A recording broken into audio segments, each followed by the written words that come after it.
Hey YouTube, Kira Twig here, bringing you guys my Supreme King Zark deck profile for August 2017. With the release of Code of the Duelist, we finally got the rest of the support for the Supreme King deck.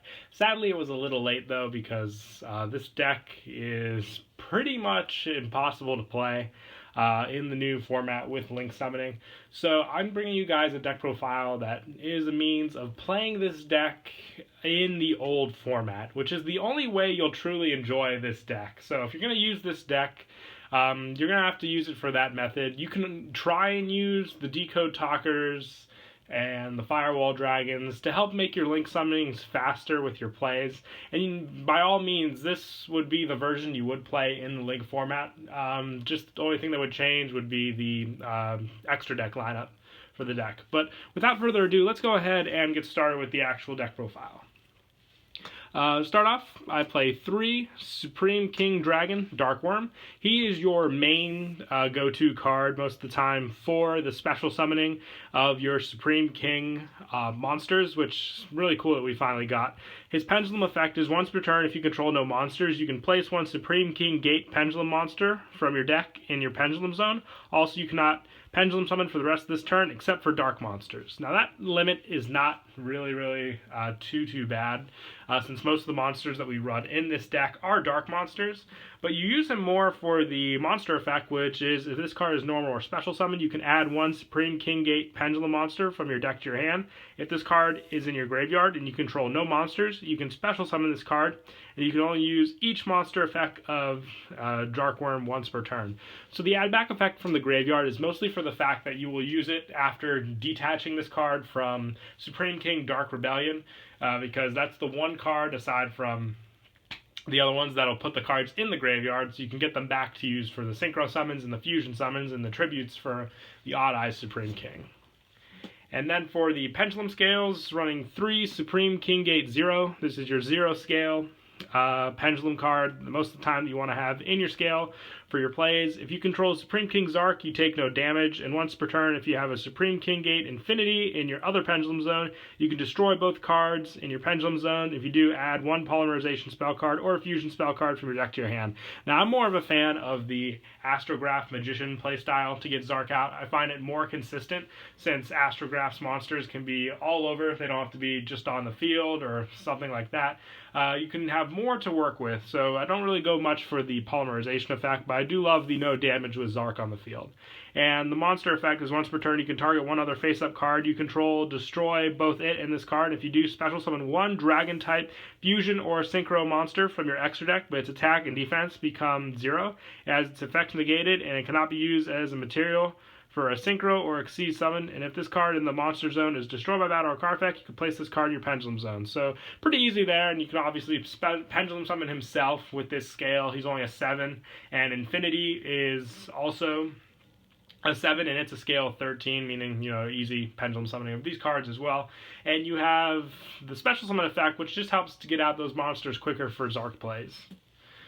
And also, like I said, 3 Infinity, your 13 scale, the biggest scales, I think, in the entire game, actually. If you control a monster you cannot Pendulum Summon, that is the effect of Infinity, so just be careful with that when you're going off of that play. This effect cannot be negated, and once per turn, if you control Zark, you can target one face-up monster your opponent controls and gain life points equal to its attack. So the one stops damage, and the other one gains life. So infinite life and 0 damage was the, I think, joke they were going with there. And you can target one other face-up card you control, destroy both it and this card, and you can special summon one Exceeds or Pendulum monster from your extra deck, but its attack and defense become 0. And then it also has the other effect to place in the Pendulum Scale, just like 0. And then also 2 Supreme King Dragon Odd Eyes. This card, running this over Odd Eyes in this deck, just for the more better suited Zark effects. You can tribute one Supreme King Dragon monster, destroy this card, and if you do, add one Pendulum monster with 1500 less attack from your deck to your hand. A quicker add effect, basically, than Odd Eyes, which is at the end phase. And you can special summon this card by tributing 2 Supreme King Dragon monsters from your hand to get this guy out. And if you Pendulum Summon monster battles an opponent's monster, any battle damage it inflicts to your opponent is doubled. And during the battle phase, you contribute this card to special summon up to 2 face-up Supreme King Dragon or Supreme King Gate Pendulum monsters from your extra deck and defense, except for Odd Eyes. Now, like I said, this card is really limited in Link format just for the fact that you can special 2 from the extra deck, but you're really locked down unless you have the Link monster on the field, which is why I said full potential of this deck was met before Link format started, but sadly this card was not even out yet before that time. You can try it and be my guest, but most of the time you're just going to find it more difficult to go at than usual. And 3 Astrograph Sorcerer. I think I said Astrograph Magician, but it's Astrograph Sorcerer. Basically, it's an easy special summon effect from your hand to get this guy on the field, and you have to have him on the field, and then he is basically your key card to getting Zark out. You remove from play from basically 4 monsters from your hand, field, or graveyard that have Synchro, Xyz, Fusion, and Pendulum, including this card. If you do special summon 1 Supreme King Zark from your extra deck, and it is treated as a fusion summon. Just the most consistent because hand, field, and graveyard. Graveyard plays, go off your Xyz, get your Magician monsters, which we'll be talking about in a second, to the graveyard to use for the Zark summon. It's just that easy. And then, as for those monsters, 3 Double Iris Magician. This is the card that basically counts as Odd Eyes. It's always treated as a Pendulum Dragon, and he has the double damage effect from the Pendulum Scale, and the destruction effect allows you to add a Pendulum Graph card from your deck to your hand. Like I said, he most of the time is the cost requirements for getting out the Odd Eyes card for Zark. And then 3 Purple Poison Magician. This card is the requirements for Fusion Dragon, or Starving Venom. It has a destruction effect as well, and a plus 1200 during damage calc for a dark spellcaster type monster. All in all, very good pendulum monsters in their own. They can hold their own, definitely, with their effects, but like I said, you need them for the Zark plays. And the same for the Dark Rebellion one, Black Fang Magician. It has an add back effect when it's destroyed, and a basically half attack effect on the Pendulum Scale. And coinciding 1 in 8 Pendulum Scale effects are really good too, just for bigger scales. And also 2 White Wing Magician. Now, this card is probably the worst of the 4. I still wanted to run 2, though, because in a Zark deck, if you lose your one option there and you have none, it's just as difficult to basically make Zark if you can't gain access to all of them. So if you run only one of her and something happens to her in which she gets banished, like let's say with Harmonizing Magician or something like that, you will not be able to make Zark that easily. So rely on having as many of copies as you need as possible. But I kept Black Fang and White Wing at 2 each because I found that was the most consistent to make the deck still playable. If you ran 3 of each, you would have found you wouldn't be getting off Zark plays as much and more leaning towards the Magician Pendulum deck profile. 3 Harmonizing Magician as well. This card is great just for the fact that if you Pendulum Summon it, you get out 1 from your deck, and then they're banished when they leave the field. But obviously overlay with Harmonizing Magician and that monster you specialed out, and then detach the monster you specialed, which it could be one of the Magicians we just talked about, and you got it in the graveyard that much faster for your Zark plays. And 3 Wisdom Eye, same concept, easy search, easy pendulum grab if that's the scale you're going for. And most of the time, if I don't have a Magician target off of Harmonizing, they're the next best thing. And 3 4-pound Skullcrabat, just a good normal summon search. Same with Worm. They both have a search when normal or special, except Skullcrabat's obviously just the normal summon, but still make use of that and complete your scales or grab what you need for your summons. Now, it is a huge monster count, but that is the main focus of the deck. You want to rely on your monsters effects and your pendulum scales to get Zark out. That is the most consistent thing from what I've learned with playtesting.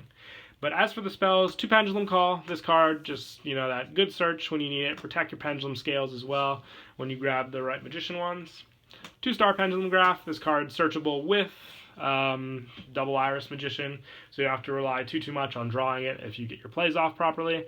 And your opponent cannot target spellcaster monsters you control with spell cards or effects. If a face-up Magician Pendulum monster leaves your monster zone, you can add 1 Magician Pendulum from your deck to your hand. You can only use the effect once per turn, but more search power, which is really needed. Build up your hand and other cards that you need. And as for the traps, I run 2 Supreme Rage. Now, I might drop this card down to 1. It's definitely a very cool card, but at times I have found it to be a dead draw. Like I said, it might just be that one special tech because you do have to control Zark to use it. If you control Supreme King Zark, you destroy as many monsters you control as possible, except for Zark. And if you do, special up to 4 Supreme King monsters with different names from your hand, deck, extra deck, and or graveyard, ignoring their summoning conditions. You can banish this card from your graveyard, target 1 Supreme King Dragon exceeds you control, attach 2 Supreme King Dragon monsters to the materials from your graveyard, or face up from your extra deck. So that's the last requirement basically for Dark Rebellion Dragon there, to give it some Exceed material after you special it. Crazy card if you get it off. If you have Zark and all 4 of the Supreme Kings on the field, you definitely deserve to win, because obviously you've been, going really hard that game for the deck. But other than that, it has the destruction cost, but the special summon cost is way worth it in the end. But like I said, if you're going from the extra deck, you really have to limit yourself, because this is a link format, and if you want to get all 4 out from the extra deck, it's going to be very, very difficult to do that if you have the arrows pointing to the proper places. And to finish up the main deck, 2-time, nope, we just got ahead of myself. 1-time Pendulum Graph. If you wanted to take out the 1 Supreme Rage, that's what I'd recommend adding in. A 2nd-time Pendulum Graph, but another searchable card there, and another protection effect. And it also has a card effect that allows you to play off your opponent's cards, depending on what you send to the graveyard, to go off of the destruction effect for them. And that is it for the main deck. We'll move on to the extra. I run 1 Supreme King Zark. Now, I only run 1 of this card. If you can get Zark out twice in a game, I will take my hat off to you. I would love to see the play be done. Either you played a very long stall game, which your opponent allowed for it, but 1 is usually what I see on average in a game if I do get it off. I like the 3 Astrograph Sorcerer just for the consistency of getting him out, but like I said, you will only see 1. But a very powerful card if you can get him out, and as the fusion of all 4 of the Dimension Dragons, he obviously earned that title. And 1 Supreme King Dragon, Starving Venom. Now, I might bump this card up to 2. It has a great effect and an easy fusion cost. All you have to do is tribute. You don't even have to use a fusion card if you didn't want to. It has piercing and an effect copy, so you can't go wrong there. You just need 2 Dark Pendulum monsters to make it. And 2 Supreme King Clearwing. This card, basically the Clearwing equivalent. It has a destruction effect of special summon face-up monsters your opponent controls, and once per turn before damage calc, if this card battles an opponent's monster, you can destroy that monster and inflict damage to your opponent equal to the destroyed monster's original attack. And if this card's in your graveyard, you contribute 2 Supreme King Dragon monsters to special summon this card. That's what's really cool about the Supreme King Dragon monsters. They have multiple means of just coming back on the field, because they basically are meant to serve Zark, and they want to be on the field to work as his subservients, basically. And 1 Enlightenment Paladin, just for the Harmonizing Magician plays. The same for Ignister and Beals as well. And for Exceeds, 2-time Star Magician, just consistent searching and protection with this card. So I really like that to go off of. 2 Supreme King Dragon Dark Rebellion. This card makes them lose 0 attack, and he gains the difference, so very, very powerful. You just need 2 level 4 Dark Pendulum monsters to make him as well, but like I said, very easy with this deck. 1 Dark Rebellion for standard Exceed play. Same with 1 Abyss Dweller, 1 Castel, and 1 number 11 Big Eye. Now, if you want to switch anything around, like run a 2nd Starving Venom, that's possible as well. Mix and match your numbers. Take out some of the generics if you want. Same if you wanted to put in the normal Starving Venom in the Clearwing. If you had a method to make it work, by all means, you can do that as well. But that is it for the deck profile. I hope you all enjoyed the video. Once again, please don't forget to leave a like and subscribe. And until next time, Kira Twig out.